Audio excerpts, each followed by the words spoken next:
فجر کی اذان میں حی علی الفلاح،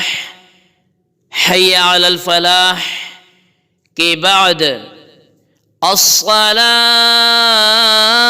خیر من النوم، الصلاۃ خیر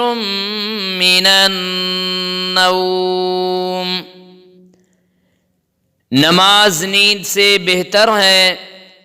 نماز نیند سے بہتر ہے کہے۔ اذان و اقامت کا جواب،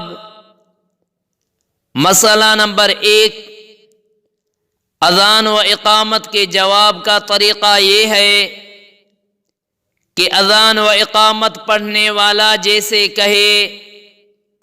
ویسے ہی سننے والا ساتھ ساتھ آہستہ آہستہ ہر ایک کلمہ کہتا جائے، مگر حی علی الصلاح اور حی علی الفلاح کے جواب میں سننے والا لا حول ولا قوة الا باللہ بھی کہہ سکتا ہے، اور فجر کی اذان میں الصلاۃ خیر من النوم کے جواب میں سننے والا کہے صدقت وبررت وبالحق نطقت، اور اقامت میں قد قامت الصلاۃ تو کے جواب میں سننے والا کہے اقامہ اللہ وادامہا۔ مسئلہ نمبر 1، اذان میں اشہد ان محمد رسول اللہ سن کر انگوٹھے چومنے کا جو رواج ہے یہ خلاف سنت اور بدعت ہے، اس کو چھوڑ دینا لازم ہے۔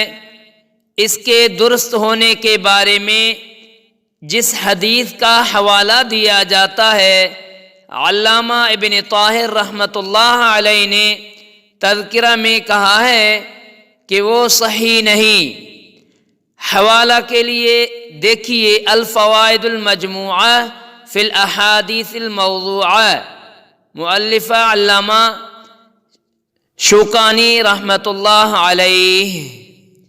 اس کے بعد درود شریف پڑھ کر اذان کے بعد کی دعا پڑھے۔ جو پڑھا اور سنایا اللہ تعالیٰ ان پر عمل کرنے کی توفیق عطا فرمائے، آمین آمین آمین یا رب العالمین۔